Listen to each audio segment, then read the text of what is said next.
Shalom Sobat STI, kembali kita berjumpa dalam renungan pagi pada pagi hari ini. Sebelum kita memulai aktivitas kita sepanjang hari ini, mari kita merendahkan diri di hadapan Tuhan. Kita awali pagi hari ini dengan merenung, menggumulkan firman Tuhan. Kiranya firman ini akan memimpin kita dalam kita melewati setiap kegiatan tugas tanggung jawab kita sepanjang hari ini. Namun sebelumnya mari kita berdoa. Bapa di surga, kami bersyukur, berterima kasih untuk setiap rengkuan Tuhan yang terus hadir dalam kehidupan kami. Dan bahkan kami bersyukur ketika Tuhan masih menolong kami ada sampai hari ini. Sesaat lagi kami akan melakukan setiap tugas tanggung jawab kami, tetapi beberapa menit ke depan kami bersama akan membaca, menggumuli firman-Mu. Kiranya Tuhan menolong kami, supaya firman yang kami baca, kami dengar, itu semakin hari semakin menekuatkan kami dan hidupan kami semakin serupa dengan Engkau. Oleh karenanya kami menyerahkan menit-menit ke depan ini ke dalam tangan pengasihan Tuhan. Amin.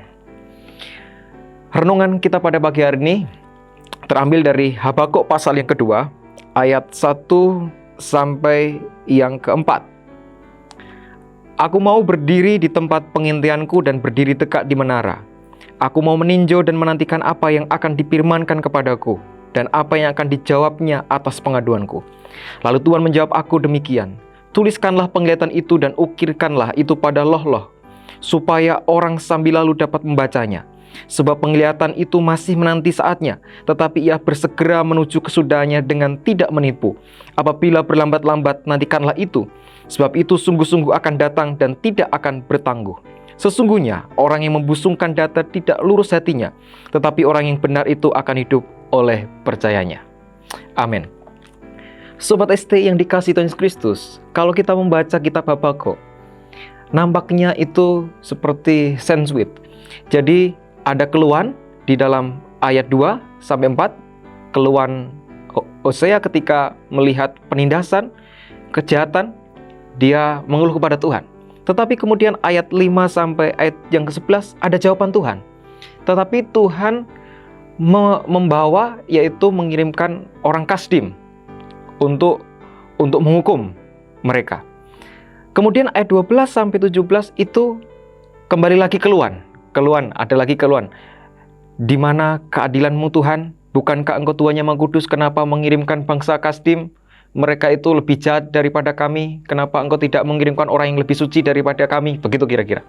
Kemudian ayat 2 dan seterusnya itu merupakan jawaban Tuhan. Lah, yang menjadi renungan kita ini jawaban Tuhan yang kedua terhadap keluhan dari Nabi Habakuk itu. Kadangkala kita diperhadapkan dengan keadilan. Kadangkala keadilan itu berbanding terbalik dengan apa yang kita inginkan begitu. Keadaannya tidak sesuai. Kita orang baik tetapi kita menderita begitu. Kita orang yang benar, kenapa dipertontonkan dengan ketidakadilan seperti itu. Dalam Habakuk 1 dijelaskan seperti itu. Kemudian bahkan orang-orang yang jahat seperti orang Kasdim, kenapa dipakai Tuhan untuk menghukum orang-orang Israel yang mereka berlaku jahat? Tidakkah ada orang yang lebih baik daripada orang Kasdim? Tetapi saudara-saudara, Habakuk mengeluh terhadap situasi tersebut, mengeluh terhadap kondisi tersebut, dan kemudian Tuhan menjawab di dalam ayat 2, di pasal 2 ayat 1 sampai 4. Di ayat 3 dikatakan seperti ini.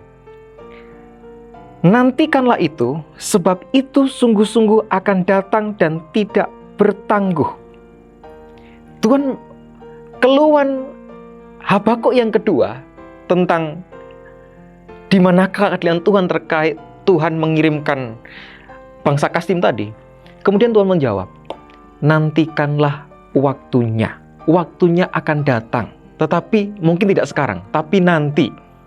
Tapi waktunya akan datang. Itu berkaitan apa? Orang Kasdim itu jahat, tetapi tidak usah cemburu, tidak usah iri tentang itu. Suatu hari itu juga ada konsekuensinya, tetapi nanti itu sungguh-sungguh akan datang dan tidak akan bertangguh, sebab mereka segera menuju kepada kesudahannya. Jadi tidak usah cemburu dengan orang yang berlaku tidak adil. Jadi tidak perlu kita iri, tidak perlu kita jealous. Jadi ada waktunya sendiri. Jadi mungkin kalau nggak sekarang nanti gitu. Jadi kalau sekarang kita dipertontonkan dengan ketidakadilan nampaknya, itu kita tenang saja. Itu bukan urusan kita untuk menilai itu. Jadi tidak adilkah Allah? Adil pasti. Jadi tunggu waktunya. Kemudian yang kedua, ayat yang keempat, sesungguhnya orang yang membusungkan dada tidak lurus hatinya, tetapi orang yang benar itu akan hidup oleh percayanya. Lah kemudian Tuhan memberikan jawaban-jawaban yang kedua. Tetapi hendaklah engkau itu menjadi orang benar yang hidup oleh percayanya. Teruslah kamu yang menjadi orang benar, teruslah hidup oleh imanmu itu. Teruslah hidup dalam percayamu. Tidak perlu diombang-ambingkan oleh keadaan orang-orang yang tidak adil, orang-orang yang tidak hidup dalam keadilan, atau mereka hidup dalam kezaliman. Udah, biarkan itu.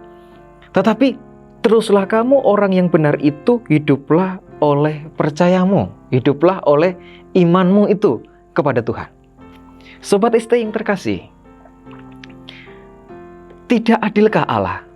Seringkali perenungan kita, seringkali kita mendiskreditkan Allah, seringkali kita memojokkan Allah dengan pertanyaan bahwa Allah tidak adil.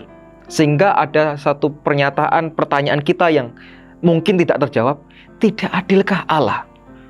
Ketika kita dipertontonkan, ketika kita diperlihatkan situasi yang menurut kita itu tidak adil menurut kacamata kita, tidak benar menurut kacamata kita.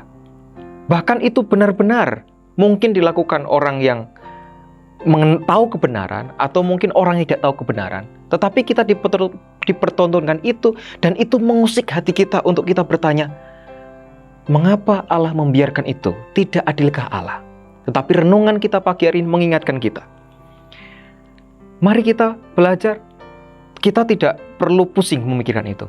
Ada waktunya.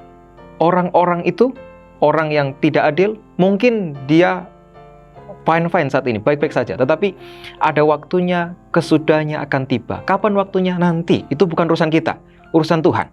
Jadi pasti ada waktunya sendiri, ada konsekuensi daripada Tuhan. Tetapi mungkin kita tidak tahu, tetapi Tuhan. Jadi saudara dan saya tidak perlu memusingkan hal itu. Jadi kita tidak perlu cemburu terhadap orang yang demikian. Kemudian yang kedua, pesan daripada Tuhan. Kita yang orang benar, teruslah kita hidup oleh iman kita, oleh percaya kita. Kita terus berjuang untuk hidup dalam kebenaran. Jangan kita terus terkontaminasi dengan hal demikian, membuat kita iri dan kemudian ikut di dalamnya. Tidak demikian, tetapi mari kita yang orang benar itu, mari kita hidup oleh percayanya. Oleh karena itu, mari kita sama-sama merenungkan, tidak adilkah Allah? Kalau saya dan saudara masih berpikir bahwa Allah tidak adil, mari kita sama-sama memberikan satu pertanyaan perenungan refleksi kita. Tidak adilkah Allah bagi saya? Dua jawaban Tuhan ini setidaknya akan menjawab, Tuhan adil atau tidak dalam kehidupan kita. Mari kita sama-sama mengawali hari ini bahwa Tuhan adil. Kita ingat ada waktunya Tuhan, dan biarlah kita terus jadi orang benar, hidup oleh percaya dan iman di dalam Yesus Kristus. Selamat pagi, Tuhan Yesus memberkati.